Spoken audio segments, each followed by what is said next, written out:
Today's daf we're going to be learning is Kiddushin daf tevav. I will warn you from the beginning, it's a bit of a long daf and quite complicated. There's a study guide which will help, and we're going to keep going back to those psukim. So the more you understand the psukim and the different psukim that there are in the different sections of the Evet Ivri, the easier it will be for you. Okay, so that's just my advice for now. Just 1 second. Stop this. Okay. So, one correction that someone pointed out I wasn't clear about, the Daf Yomi, the 100 years to Daf Yomi is actually 100 years to the celebration, to the decision. They had a big conference and there was a decision made. Ramesh Shapiro suggested it and people voted on it and they accepted his suggestion of Daf Yomi. It actually, the real learning started on Rosh Hashanah. So of that same year, or it's already the next Hebrew year. So just to clarify historically, the Tepe Elul, or there's a bit of a debate exactly what date, but it seems Tepe Elul was the date they decided on it. And then the actual learning began on 100 years ago on Rosh Hashanah. Okay, we're going to get started on second. So this week's learning is sponsored by Joshua Shore in honor of Lori Shulden Shore on their double Chai 36th anniversary last week. Lori is my eternal teacher in Darchei Noam, always pleasant and good. Her generosity and dedication to learning are models for me and our growing family. Lots of love. Mazal tov. Where are we in our sugya? We started yesterday. Again, we have to keep going back to where we are because it will get confusing. And the more you keep the structure in your head, the easier and the more clear it will be. We started with Evet Ivri is acquired with money. Also shtar, but we were focusing right now on money. We'll get to shtar in tomorrow's daf. How do we know they're acquired by money? So for this, we had to prove it in 4 different ways, really, because there's 4 different types of slaves mentioned in the Torah. Remember, there's one who gets sold by the court because he stole money and can't afford to pay his way back. There's the Amai Vriya who gets sold by her father, who's tight for money. Then we have the case of an Eved who's poor and sells himself. Okay, those first 2 were in Shmot, Kaf Aleph. And then we move and also appear in Dvarim Tevav, a repeat of it with some other things mentioned there that weren't mentioned before. Then we move to Vayikra Kaf Hey, where there's 2 sections there. There's a bunch of different sections, but one talks about a slave who sells himself out of poverty. And one talks about a slave who sells himself out of poverty to a Gentile. So we have those 4 sections. And we proved each one. We started with the Gentile one, then we moved to all the others. And we darshan, I got a little confused yesterday, and I'm going to tell you why I got confused. We darshan this sakhir drasha. So yesterday, what we saw the sakhir, in the end, when we learned one from the other, we saw sakhir is mentioned in Dvarim Tevav about someone who's sold by the court. And it's also mentioned by someone who is impoverished and sells himself. And that was in Vayikra Kapeh, verse 40. Sakhir also appears twice in the section about the Gentile. And when we talk about the sakhir, gezeira, shava, you're going to see that in answer number 3 today to our big question, which we're going to review in a minute, they switch the sakhir, okay, where it was here we were talking about this sakhir and that sakhir, okay, again, from Dvarim and from Vayikra Kafhe Mem, we all of a sudden switch it to be referring to the Gentile, the one mentioned by the one who sells himself to a Gentile. Okay, and it's not clear which sakhir there. There's 2, one in verse 50 and one in verse 53. Okay, they're all in blue on today's study guide, so you can see.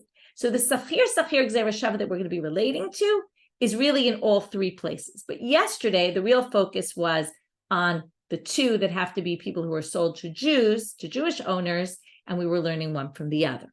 Now, then when it's suggested, oh, well, how are we going to learn, right, to someone who sells himself, how are we going to learn that he's Bekesef? And that's because once we proved it about one who was sold by the court, which we learned from the Amai Vriya, from the gezeira shava, we can learn it to the other. And then we said, but what about the one who doesn't have that gezeira shava? And then we said, we learn it from the Vav of V'chitasik. Okay, now, the Gemara, for whatever reason, it's a bit of a strange question, but they're going to spend an entire more than a daf, really trying to figure out who is this Tana, who the Gemara made reference to that doesn't hold by this gezeira shava. That's going to be their big question. It's not a typical Gemara question to be asked. I mean, to a certain extent, like what we always try to find, you mentioned some tannaitic opinion, well, who is it associated with? But it's going to be this big question. They're going to have 3 attempts to answer the question, And each time they're going to bring a rejection to it. Now, either the rejection totally knocks it out, and then we end up with no answers. Some people think that this first rejection isn't a complete rejection. It's just someone doesn't hold by that explanation. So according to him, there's really no way to see it, but maybe the way we suggested it at first really does work. But we're basically going to have rejections to all three. So we started with suggesting that maybe it's Tanakama in this basic machloket between him and Rabbi Elazar or Rabbi Eliezer. We'll call him Rabbi Elazar for now, even though there's a debate who it is. But about whether all the laws, and really, if you ask me, this is what's underlying in general our entire sugya today, because we're going to also get off on tangents, and everything's really going to be revolving around the same thing. After we saw that there's these 4 different sections of Eved, what we also noticed was that some things are mentioned in some places, some specific laws, and some are not mentioned in other places. And the question is, which laws mentioned here apply in the other places as well? And that's really part of the whole thing of sakhir. Once you have gezeira shava, so you can learn from one to the other. And therefore, when we have this machloket Tanakama Rabbi Eliezer, are these 4 laws they have, okay, they're discussing. We have the laws of you leave after 6 years, you leave with gifts, you can stay longer and pierce your ear, and and then you get to stay longer if you want past the 6 years, and you get a shipcha knani to mate with while you're there. You basically have this shipcha knani who's dedicated to you, and you're supposed to have children there to give the master children. Well, those 4 laws only appear by the one who's sold to the court. So Tanakama says it's only true then by one who sold by the court. One who's sold by the court because he stole money. All those 4 laws apply to him, but they don't apply to someone who sells themselves to be a slave. And Rabbi Eliezer or Rabbi Elazar says, what do you mean? They apply in both across the board, even though it wasn't mentioned in those psukim, they apply across the board. So the obvious answer and explanation is, Rabbi Eliezer says, sakhir. So since sakhir appears in the pasuk about where all those laws appeared, and sakhir also appears in the pasuk about one who sold himself to be a slave, then it must be all those laws apply. And Tanakama, who doesn't think so, doesn't hold by that. But according to Rav Yumi, in the name of Abaye, he doesn't hold by that. He doesn't think that that's the case, okay? And he comes and says, their machloket is not, do we hold sakhir? Everybody has the gezeira shava. But the machloket is about each of the 4 things, and we're going to go one by one. It's going to take a little while to get through all these psukim. Okay, and if you can see it on the study guide, let's just open it. He's going to go sold in 6 years, the ritziatos no, the piercing of the ear, the gift, and whether or not he can give for him a shipcha knani. All those laws are specifically, there's some unique drasha that made Tanakama say, even though there is a gezeira shava sakhir, well, there's some unique pasuk that says it's only in this case. Okay, so to review from yesterday, we have va'avadcha sheshanim, pasuk in the Devarim section, about the one who's sold by the court. He works for you, meaning only him and not someone who's mocher atzmo. Avadcha is a unique, just this case. And then we said, right, and then we had to say, well, every time we're going to do this, we're going to say Tanakama says, oh, look, there's something unique here that says him and not anyone else. Well, then what does Rabbi Elazar do with that? So we said, oh, lechavalo liyoresh, right? And they say, well, this din about lechavalo liyoresh, that if your daughter or the brother inherits him, then the slave doesn't get given to the daughter or the brother. So where does Tanakama learn that? Because it says avadcha in another pasuk in that section. And then we're going to say, well, what does Rabbi Elazar do with that? He says that lahartza'at adon hu da'ata. We were rushing at the end of the daf. I didn't even explain this. Lahartza'at adon means, okay, that pasuk is actually mentioned. We'll read it inside and you'll see. It says in Dvarim Tedvav, okay, chapter 15, verse 18, Lo yikshe be'enecha b'shalechecha oto chofshi me'imach. When you set him free, don't be sad about it. Because he worked for you for 6 years. And God will bless you. Now, it's a little bit weird. Why should you be sad you're sending him free after 6 years? He was sold to you for 6 years, right? That was the deal from the beginning. So they say this must be talking about something else. What it must be saying is the fact that you have to give him this gift, which came up in the psukim before that, you have to give him like a severance pay. Don't be upset about that. Okay, that's lahartzah means to make you feel better. Okay, so this thing about Hanukkah, that whole pasuk is coming to tell you, yeah, he worked for you for 6 years. Don't be upset about it, okay? Because God will bless you anyway. The fact that you have to pay this extra payment. Okay, that's a side thing. Now we got to Ritziato's no. So let's read this inside. 4 lines from the bottom of Yudalad Amud Bet. My time at the Tana Kama da Amar Mocher Atzmo Eino Nirtza. So why now? Okay, so we're, like I said, we're going to have to go one by one. Why did the Tana Kama think that these laws apply only in the case of someone who gets sold by the court? Because the pasuk there in that section says, when it comes in the section in Sefer Shemot, when it talks about if the court sold you, what does it say? V'ratza adonav et ozno bimratzeh. So it says, ratza adonav, the master takes his ear, okay, and pierces his ear. Specifically his ear. What do we learn from this? Ozno shelo v'lo ozno shel mocher atzmo. Okay, specifically this person's ear, and not someone in some other section, right? And there you have it. We're going to have the exact same thing each time. It's going to be the same structure. It's going to say something is uniquely here and not anywhere else. And then we're obviously going to have to go to Rabbi Elazar. What does he do with this? Starting now from the top of Tefav. What is every time we're going to see this idach. Idach means, well, the other guy, and we're going to keep going back. The other guy is going to just keep being the other one in correspondence, right, in relation to the one we were just talking. We're going to ping pong back and forth between Tana Kama and Rabbi Elazar. And that's what these charts show. What does each one do with each pasuk? He needs the word ozno for something else, for a different gezeira shava. What is that? Tanya, Rabbi Eliezer Omer, and this is possibly why we think this is Rabbi Eliezer, not Rabbi Elazar, because it matches Rabbi Eliezer here. How do we know that when we pierce the ear, it's the right ear and not the left ear? When it comes to the Mitzorah, there's all these things they put on, stuff on his ear, the blood and the oil. Malahalan yamin, by the Mitzorah, they already learned elsewhere that it's the right ear. Afkan yamin, so therefore it must be the right ear here. That's what we learned from the word ozno, his ear.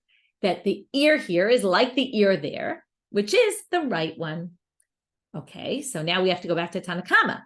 If ozen is needed to learn right, then you can't learn ozen means, right, his ear and not someone else's ear. So what's Tana Kama going to say? And the assumption is that Tana Kama also thinks it's the right ear. So the real question is, where does he get the right ear from? So, idach, im ken lemaka ozen, my ozno. And then they're missing the keywords, which usually appear. Shmami natarte.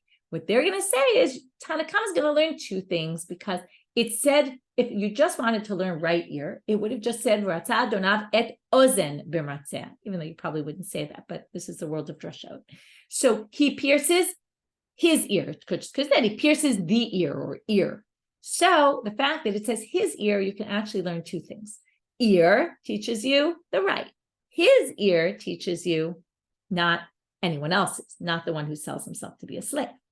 Ve'idach, so now we have to go back to Rabbi Elazar. What does Rabbi Elazar do with ozen ozno? He must have 2 things going on here also.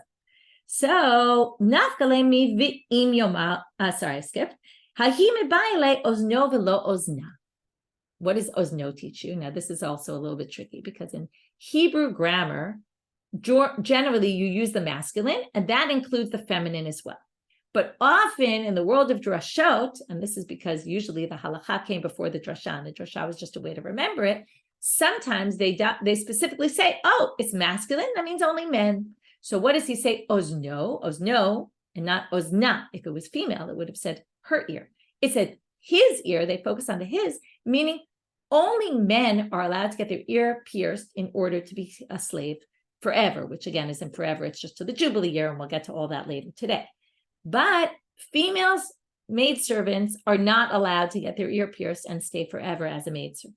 We already learned they leave when they get of age, or they get married off to the owner of the son. So that teaches you she can't get her ear pierced and decide to stay beyond her years. And that's what he learns. So there's 2 things he learns. One is the gezeira shava yamin, and one is, right, that it's the right, and one is that it's only males and not females. Ve'idach. Now, where's Tana Kama going to learn this from? If, right, Tana Kama already has 2 things he's learning. One is it's only a case if you got sold by the court. and not any other, because that's the whole thing of Tanakama, where he differs from Rabbi Elazar, and he learns from there the right. So where's he going to learn this law that doesn't apply to women? That's from a different pasuk that talks about staying beyond your years, beyond the 6 years. And this is the section which says, right, if the slave says, you know what, I like it here, I want to stay longer. And notice it says ha'eved. Again, we're going to say, oh, masculine, the slave, which is a male slave. Ha'eved below amma. If it was a female slave, it would have said amma. So there you have it. He learns it from there. Now, well, then Rabbi Elazar could learn it from there, which means he doesn't need to learn it from Ozno, which means what's he going to do with that? So he says, no. He uses ha'eved to learn something else. Mibaile ad shiomar kishu eved. Here's an interesting halacha. When can you decide to stay longer? Only if you're still an eved. That's why it says, the eved says, let's say you get freed after 6 years. You go home for a day and then you say, you know what, I kind of liked it better in slavery. Like they talk about this when people get out of jail. Sometimes, it's hard to get back to regular life. And he kind of liked having someone take care of his food and all that. He didn't mind working so much. So he decides, I'm okay. I want to go back. Too late. Okay. He can only do it when he's still a slave. And that's why it says, if the slave says, so he learns that. Now, obviously, we're going to have to ping pong back to Tanakama now. Okay. And you can look at the chart. It kind of charts all this out. Idach mi eved ha'eved nafka. Okay, where does he learn it from? Well, eved can teach you two things according to Tanakam. One is male and not female. Two, that he has to still be a slave. Why can you learn two things? Because it didn't say slave, it said the slave. So the slave, again, can teach you two different drashot. Ve'idach, so if Rabbi Elazar can learn two things from it, why doesn't he learn both things from it? In which case, Ozno, again, we don't know why it says Ozno and not, right, just Ozen. Well, Eved ha'eved lo darish. He doesn't think that you can darshan just because it has a hey in front, you can learn two things from it, okay? And that's usually how our ping pong ends, which is he just doesn't have that kind of drasha. Okay, so again, if you look back at the chart, you can see what each one learned from each thing. But the idea basically being, we started with Tanakama says, Ozno teaches you only his ear and not someone who sells himself, but only the one who was talked about in this section, which was the one who gets sold by the court. And that's the basis for Tanakama's machloket with Rabbi Elazar. Rabbi Elazar learned something else from Ozno. Okay, now that was two. So we dealt with, number one, the issue of 6 years and how we know, again, this was all, let's try to remember. We tried to say, Tanakama thinks none of these laws apply in the other case because of sakhir, so he doesn't have sakhir. To which Rav Yomi, in the name of Abaye, says, no, what are you talking about? He does have sakhir. It's just that in each of these 4 places, there's a unique pasuk which limits it just to this case. So we did the 6 years and we did the ear. Now we're still left with the last two. Sorry, I'm finding my place. My time. Okay, we're about 10 lines down. My time de Tanakama de Amar Mocher Atzmo Emani Kimlo. This extra gift you give him when he leaves, which we could call severance pay, something like that. When the slave leaves, he gets extra money, like he gets money along with him when he leaves. So where does Tanakama get it that someone who sells himself to be a slave doesn't get this? Mi'et Rahmana, again, now this pasuk was in Sefer Dvarim, again, which, if you remember, Shmot and Dvarim are both about someone who gets sold by the court. Mi'et Rahmana Gabei Mecharuhu Beitin. So again, theoretically, you should have the sakhir, gezeira, shava. Whatever's true in one is true in the other. But here there's something unique. It says, ha'anek ta'anik lo. It says, give him, which means him and only him. Lo v'lo l'mocher atzmo, and not one who sells himself to be a slave. So back to Rabbi Elazar, what's he going to do with the lo? And here we're going to start with one you can see on the chart. It's actually crossed out. Okay, I'll pick up the chart for a minute. I'll pull it up here so you can see. So he's going to say lo v'lo liyorsha. Then we're going to reject that and say, okay, no, he says lo v'lo l'bal chovo. Okay, so we're going to start with the first attempt. Lo v'lo liyorshav, which means give him a gift, but when he leaves. But let's say, right, and then again, Rabbi Elazar thinks it applies to any, right, whether the slave was sold into slavery or sold himself because he was poor. And then what it means is when the slave leaves, you give him a gift, but if the slave dies in between the time that you freed him and you haven't given him the gift yet, you don't give it to his heirs. They don't get that extra gift, that severance pay. So the Gemara says, what are you talking about? Your shava, my lo. Why wouldn't the Yorshim get it? Doesn't make any sense. Why? Because sakhir kaya rahmana. That's how we started this whole thing. He's called a sakhir. Now, what's a sakhir? A sakhir is like a day worker. Okay, a day worker. He's like a day worker in Eved Ivri. He's not like, again, he's more like a servant than a slave. That's what you would say. He's not owned by you, right? Like an Eved Knani. Now, what do we know about a sakhir?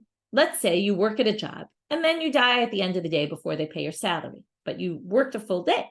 So, ma sakhir pula toli yorshav, of course your heirs would get that salary. You worked for it, they should get it. Afhai pula toli yorshav, so also his heirs should get this gift.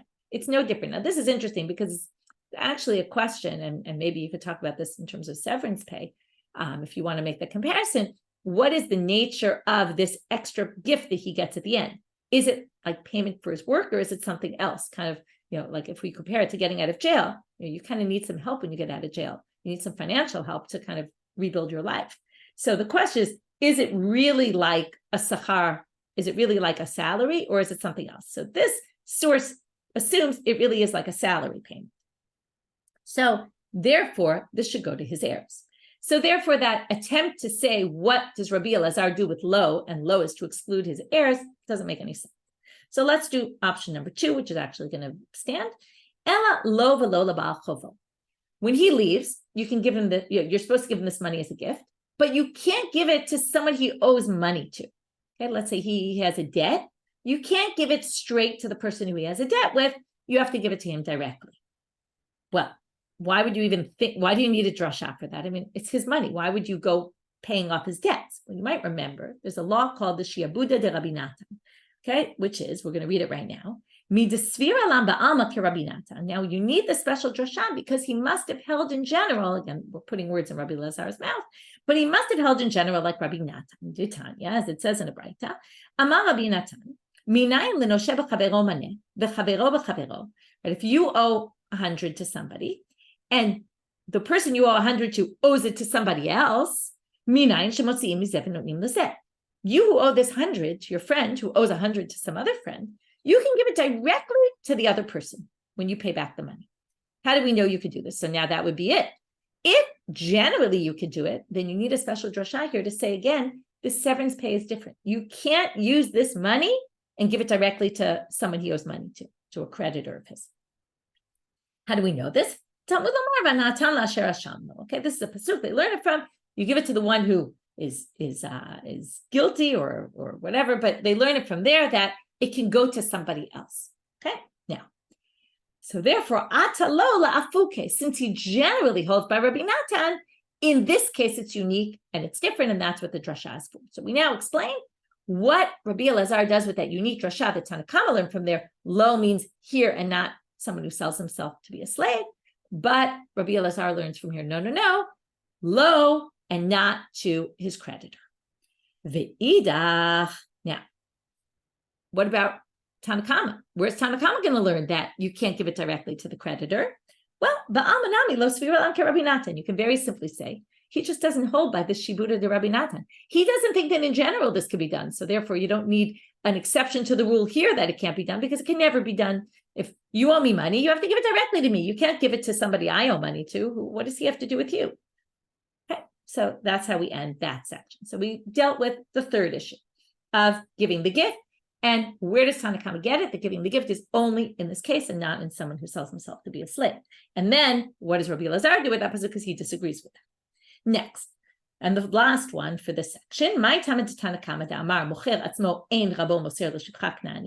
if you sell yourself to be a slave, you don't get mated with this shivcha knanit. And in fact, we're going to see that he can't do it if he wants to, the master. Again, we're going to have the same type answer. There's some unique drasha by this section. Where it talks about someone who's sold by the court. Im adonav yitain lo isha. Again, the word lo. If the master gives him a wife, okay, while he's in slavery, right? It's not exactly a wife, but it's like a wife. Lo v'lo l'mocher atzmo, to him, and again, that means not to a different type of slave. V'idach. Now, again, we're going to say, so what does Rabbi Elazar do with that word lo? Lo ba'al korcho. What lo teaches you is that if you're a slave, and again, Rabbi Elazar thinks whether you're sold because you stole or whether you sold yourself because you're poor, the master can give you the shivcha knanit. And not only, what does lo teach you? He gives him, means he can do it even if you don't want it. It's all up to the master. You could say, I don't want to be mating with the shivcha knanit, and he can actually force you. It's a crazy halacha. It's hard to fathom this concept, but he can force you because to a certain extent, you work for him and he wants to have more children so he can have more slaves. And right, it's very, very hard to understand in a modern world. But again, they weren't living in a modern world, so that's how I can relate to it anyway. At least that's how I can understand it. So it means you could do it against his will. Now, where is Tanakama going to learn this from? V'idach ki mishne sakhar sakhir naka. He's going to learn it from this other pasuk, which says mishne sakhar sakhir, which we don't yet know what this is teaching us. We know what it's teaching us, but we don't know how it's teaching us. We're going to get to it right now, which was in the section in Dvarim. Okay, and that's where we said before, don't be sad when he leaves, right? If it's hard for you, well, mishne sakhar sakhir, he worked for you. And mishneh really means, what does mishneh mean? Mishneh Torah, it means double. Okay, it means like a secondary. But here, it also could mean double. So now they're going to say the following, Tanya. So how do we get from mishneh sakhar sakhir that you can force him to, the master can force him to mate with this shivcha knanit? Tanya, as it says in a Braita. Ki mishneh sakhir avadcha. Sakhir, so, okay, we don't yet know what this means. Sakhir, now, again, we're comparing him to a regular day worker. Now, what is a day worker? The whole term of day worker means, right? Usually it's called a sakhir yom. That means he works during the day. Sakhir no oved ela b'yom. Eved ivri oved, ben b'yom, ben b'layla. Mishneh is double. That means he works double shifts. That means he works in the day and he works at night. Now, what do you mean? How can Eved ivri work during the day and at night? How do we know it's ridiculous to think that? It's inhumane, basically, to make someone work during the day and at night. And not only that, but we know, if you remember, the slave who wants to stay longer, he says, I want to stay longer because it's good here. What's good for him here? Well, imcha, why does it say tovlo with you? With you, they darshan, imach b'ma'achal, imach b'mishted. When you have an Eved ivri in your house, you have to treat him the same way you treat yourself. Whatever you're eating, he eats. Whatever you're drinking, he drinks. You can't mistreat him and say, oh, I'm going to give you the dregs. I'm going to give you the bad food. Rabbi Yitzchak, and Rabbi Yitzchak says on that drasha, from here you learn that he gets a shivcha knanit. How do we know that? Because he works at night. Okay, meaning, how does he work at night? He creates children at night. So it's not exactly working. It's not inhumane because that's what people do at night, but it's a kind of work. He works for the master, and there you learn it could be against his will. So that's where Tanakama gets it from. Ve'idach. Now, what does Rabbi Elazar say? If you could learn it from there, you don't need to learn it from the low. Well, he says, if we learned it from there, you might have thought he gives him a shivcha knanit if he agrees to it. But not if he doesn't want it. That's why you need the low to teach you, no. The Adon can decide for him. Okay, and that's why he has both drashim. So now that was our 4. Again, what did we do basically? It was took a while to get there, but we wanted to say who doesn't hold sakhir, gezeira, shava.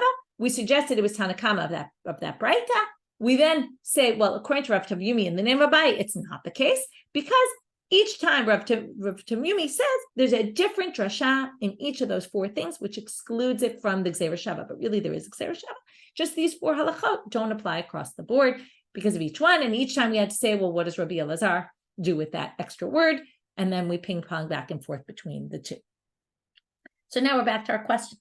Elaman Tana de lo yalef sakhir sakhir. Now I already told you we're going to have 3 attempts. So we did 1. Now we're on option number 2. Hi Tana, this is Tana. De Tana. Vishav el mishpachto. Okay, this is a pasuk. Okay, let's go back to the pasukim and we're going to see them.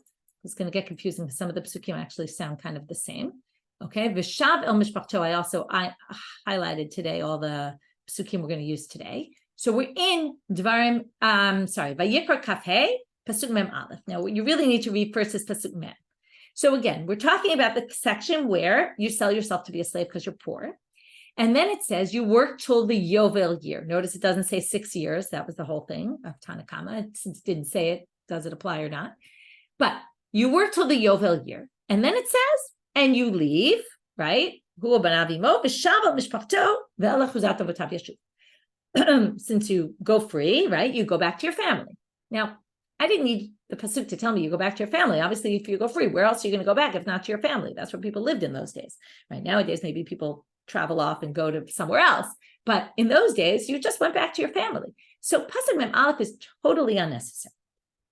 So here comes the bright things getting the dark and that pasuk. Why is it telling you go back to your family?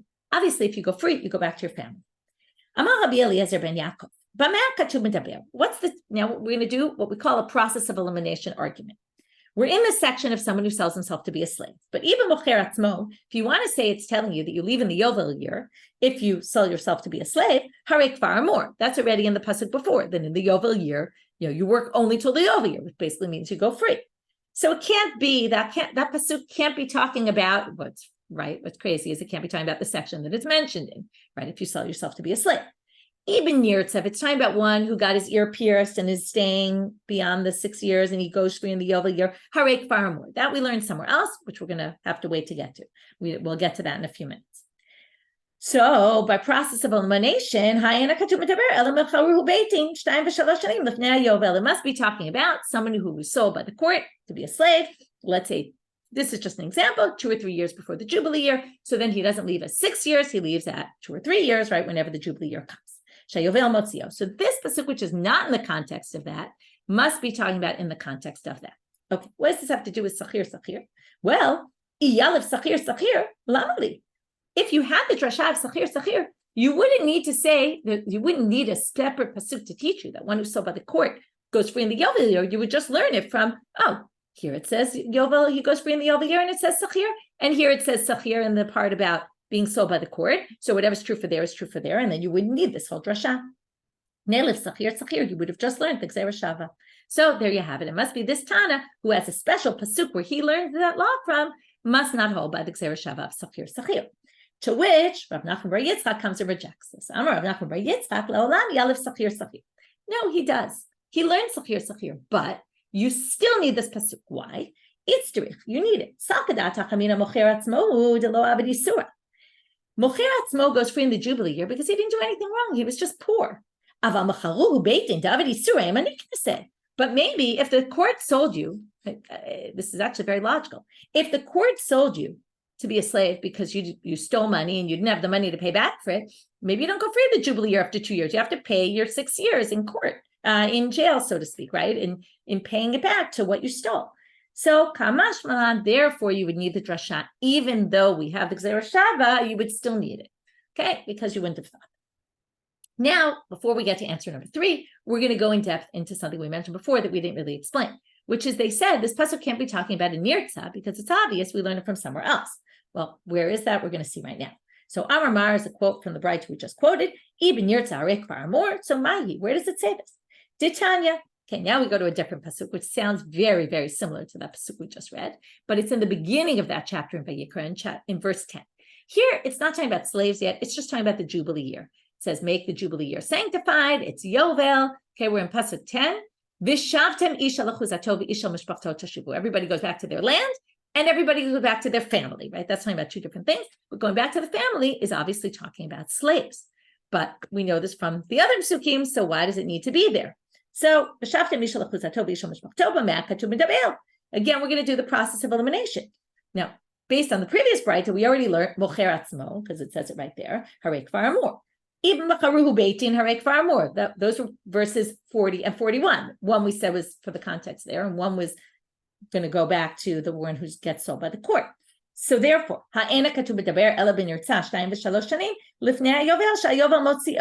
so it must be talking about by process of elimination, one whose ear was pierced also goes out in the Jubilee year. And that's how we get it, to which they just say, my master, but how do you get to nirtza from there? Well, it says, ish, male again. We already learned that piercing the ear is only for a male, not a female. And since it says every man will return to his home, it must be talking about only males, which means it's talking about the Evan years. Okay. Now, before we get back to our main question, we're going to do another 2 things here. Some more itztrichas, which is, why did we need to say that you go free in the jubilee year, also in itzrich lemichtav macharuhu beitin, also by the court if the court tells you, and itzrich lemichtav nirtza, and also nirtza. Why couldn't you have just learned, derived one from the other? If you had the court tells you, you would have said mishum delo mate zimne, right? Because this will make more sense when we get to the second part of the sentence, but because you didn't go past your time yet, so you'll go free. You'll understand this in a second. But in nirtza, now the whole idea of a nirtza, the Torah doesn't like. You're not supposed to stay more than 6 years. The Torah is against this whole thing. If you insist, so we'll allow you to do it, but the Torah doesn't really think it's a good thing. So you already reached your time you were supposed to be free, and you still wanted to stay as a slave. Maybe we'll penalize you, as opposed to the person who was just doing his time, right? There's no reason to penalize him and not let him go free then. So you might have thought you don't go free in the jubilee year if you pierced your ear, because maybe then we're going to penalize you and say you have to be a slave forever. And that's why we can't learn one from the other. But in the end, right, that's why we need a separate pasuk to say you also do it by the nirtza. If you had it by the nirtza, mishum da'avid le'sheish, you would say, well, he already did 6 years. Now we're going to have the opposite logic. He already did his time. He did 6, and now he's beyond 6. So yeah, you could go free in the jubilee year. When the court tells him to lo avid le'sheish, he didn't do his time yet. Maybe he doesn't go free in the jubilee year. Tzricha, and that's why you need both. And since we're at tzrichas, we're now going to do one more tzricha here, which is again, why do you need it here and here? So now what did we just do? We said that this verse in Vayikra, Kapeh 10, everyone goes back to their families, is talking about the Eved Nirtza. But it also says in the Pasuk, okay, I'll pull it up. It says in the Pasuk that the Eved in the Shmot, it says he takes you to the mezuzah, to the doorpost, and he pierces your ear, va'avado la'olam, and you work for him forever. Now, forever doesn't mean forever. Forever means till the jubilee year, but it's a little tricky, confusing. And the question is, if we just said that the Pasuk of Vayikra is telling you he works till the jubilee year, and that Pasuk is telling you he works till the jubilee year, he goes free in the jubilee year, they're both saying the same thing. So why do you need both? Well, it's Itzrich l'michtav shavtem, Itzrich l'michtav la'olam. Why? If it had just said ikatav rachmana le'olam, forever, havamina le'olam mamash, you would have thought maybe it really means forever. Maybe he really never goes free. And therefore, you needed katav rachmana v'shavtem, which again, we just defined, is talking about the one whose ear is pierced. V'i katav rachmana v'shavtem, so why don't you just say that? Why did you have to say le'olam? So here, havamina haramile hecha de lo avid shesh. That's only maybe if you didn't yet do 6. Aval hecha de avid shesh, lo yehe sofo chamor mitchilato. Ma tchilato shesh, av sofo nami shesh. Kamash v'lan le'olam, le'olamo shel yovel. This is an interesting havamina also. You might have thought, when do you go free?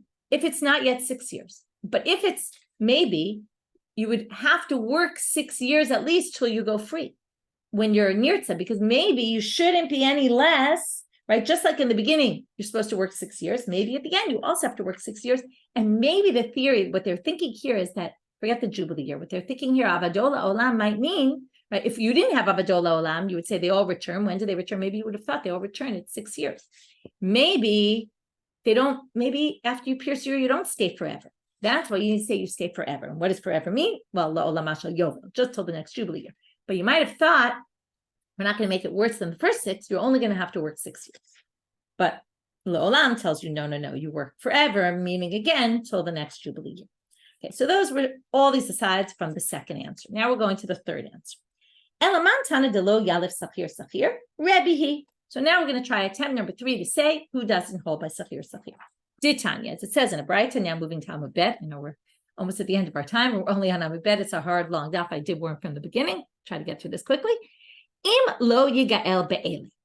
Now we have a pasuk we haven't yet seen. If you open Vayikra, and we're in the last section, which talks about the Gentile. I didn't even bring these pasukim on the sheet yesterday, but I put them on the sheet today. If you're an Eved who gets sold, you sell yourself to slavery because you have no money to a Gentile. So the first thing it tells you, and this was on the sheet yesterday, O dodo o ben dodo yigalenu. This is also something that didn't appear anywhere else. Your relative can redeem you. In the other cases, it seems like you can redeem yourself. Here it starts talking about a relative redeeming you. Okay, or it says at the end of that pasuk, "Oh, hisiga yado," or you have enough money to pay your way out. Now, when you're working for a Gentile, the whole idea is we want to get you out of here because we don't want you living in a Gentile's house. It's hard to keep kosher. It's hard to keep Jewish, right? So basically, we try to increase the options of when you can go out. Then at the end of that section, it says, V'im lo yigael be'ele, in Pasuk 54, if you're not redeemed be'ele from one of these, meaning from your relatives, or seemingly, you will go out in the jubilee year. So now they want to say the following. Rebbe says, it says if you don't get redeemed in this way, which means this is really the only way you can get redeemed. And you can't get redeemed. In other words, if you work for a Gentile, you sell yourself in slavery, you don't leave after 6 years like in the other cases. Okay? That's what Rebbe learns from here. Now he says you might have thought it was very logical. And this, based on what I just said a minute ago, it would be logical, right? We want to get you out any way you can, so maybe you leave after 6 years. Someone who can't have his relatives free him, right, redeem him, gets out after 6 years, that's a regular slave. So this guy who's a slave for a Gentile, who we're making it easier for him to get out, wouldn't we also say that he gets out in 6 years? Again, this is the same question. Can we apply things it doesn't mention in the verses here? Can we learn from somewhere else? It's true here. Talmud lomar be'ela. So therefore it says, against this kav chomer, only in these ways. Be'ela hu nigal, only with the relative or himself. Ve'ein nigal b'sheish. But he doesn't just leave automatically after 6 years. Now, what does it have to do with sakhir? Very obviously. And here is where we jump. And the sakhir all of a sudden is talking about the pasuk about the Gentile sakhir. Then if you said we hold sakhir, then what would you obviously learn? Why would you say someone who's not redeemed by, right, the relatives can only redeem in the case of the Gentile, but not anywhere else? If you have a sakhir gezeira shava, then everything's true for everything. So if the relatives, it mentions in the section about the Gentile, that if you're sold to a Gentile, your relatives can redeem you, sakhir would teach you, also true by everything else. And Rebbe says it's not true by everything else, so he must not hold sakhir. But here Rav Nachman Bar Yitzchak is going to come again and reject it, right? The second two were rejected by the same person. When it says about the relative redeeming you, it says the relative yigalenu will redeem you, meaning again, the same exact logic we've had before. It's a unique drasha specifically here. In general, we do learn sakhir, but the fact that the relatives can only redeem the one who's sold to a Gentile is a unique halacha by here. Okay, done with our 3 attempts.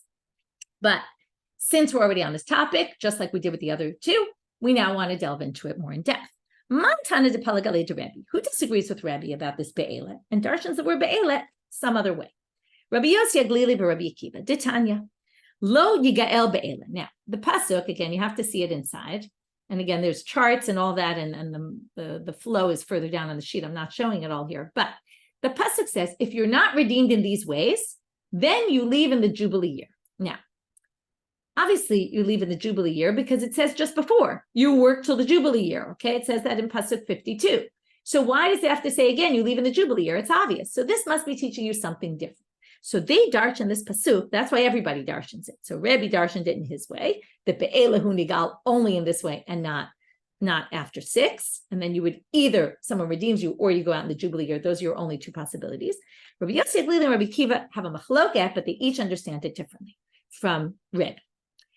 Rabbi Yossi Aglili omer be'ele l'shichur b'shar kol adam l'shiabud. Okay, and we'll see where he gets this in a minute. But what he says is, if your relatives redeem you, then you're free. What does it mean someone redeems you? They pay your way out. So you pay your way out and you're totally free. But if someone else redeems you, which also can be done, he thinks, and so is Rabbi Akiva, but you actually become enslaved to the person who redeemed you because they paid for you to be a slave to them. So you now have a Jewish owner who paid your way out, but you're a slave still. Rabbi Akiva says the exact opposite. Omer be'ele l'shiabud, b'shar kol adam l'shichur. If your relative redeems you, you become enslaved to the relative. If some random person redeems you, you actually go free. Okay, we're going to have to figure out where they get this from. My time of Rabbi Yossi Aglili. So what's his reason? And now we're going to see they all learn it from this be'ele pasuk, but they each darshan it different.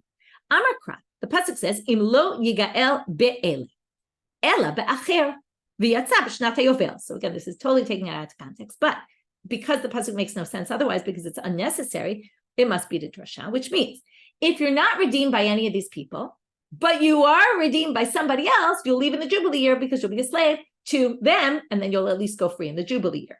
So it means if someone else redeems you, you will be a slave.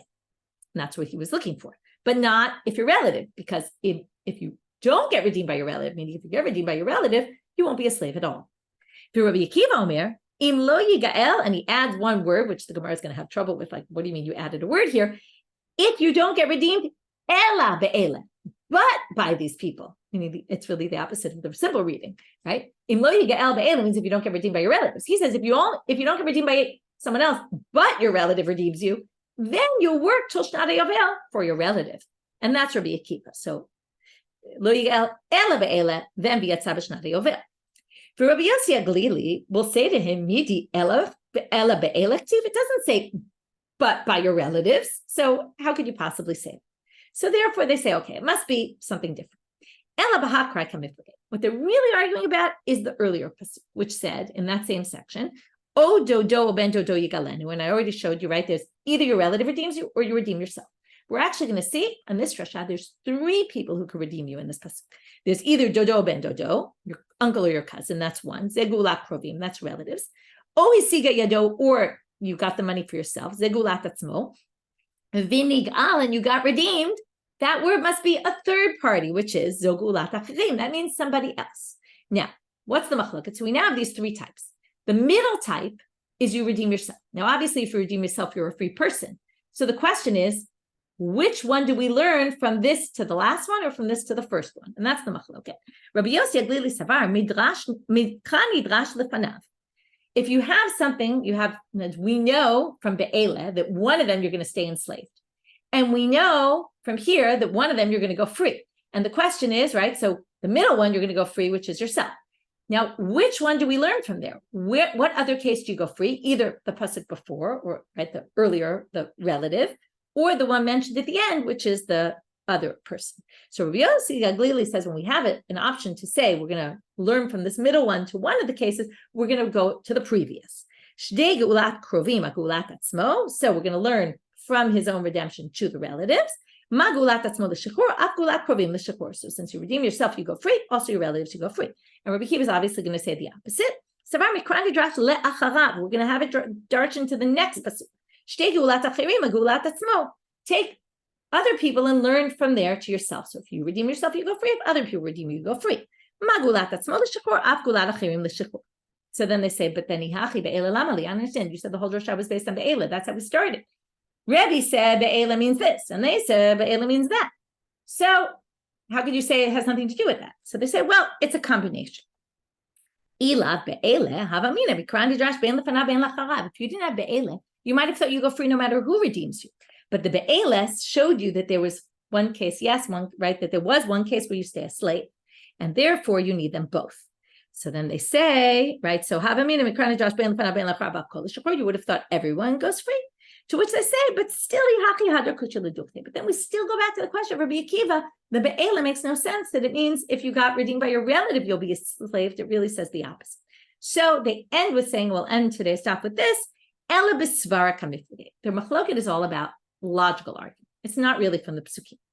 Rabbi Yossi Aglili Savar, and here we're going to end with an interesting logic, which case would you be more enslaved? Your relative frees you or someone else frees you? So Rabbi Yossi Aglili says if your relative redeems you, you go free because only if other people redeem you, you get enslaved to them. Because if the law was that you're going to go free, nobody would want to redeem you, because why would they redeem you? Why would some random person pay money to free you if you're just going to go free? They would only do it because they get something out of it. Rabbi Akiva Saval, Mistabra Gula Krovim l'Shiabud. Di'amar l'Shichur, he says, no, our logic is the opposite. If you said that your relative will redeem you and you'll go free, Kol Yoma v'Yoma Azal Mizabe Nafshe. If you're poor, you'll just sell yourself into slavery every day and know that you have relatives to rely on who will just free you all the time. And then that will create a situation where your relatives are going to get stuck having to free you all the time and pay money to get you out of this Gentile owner. And therefore, right, we're not worried some random person is going to do that all the time to you, but you rely on some random person. We're worried you rely on your relative, and you're going to you can abuse the law. So because of abuse of the law and make your relatives have to suffer and pay money all the time. So they basically say, this is almost like a tikkun olam type thing. If you do that, you're going to be enslaved. Okay, we're going to stop here. We'll finish up the end of the daf tomorrow. Very long daf, quite complicated, but in the end, really the structure is these three options of sakhir, who's the Tana who holds there is no sakhir dresha. We attempted three ways to understand it. Either we just say all were rejected, or you could say that the first one really could work, just not according to Daf Yomi in the name of Abaye. Okay, the others were pretty clearly rejected, and then from there we got off on these tangents on which laws do we learn from, which of what's mentioned by these slaves can we learn from there to other cases or not. That was really the gist of today's stuff. Wishing everybody a great day. We'll meet up tomorrow.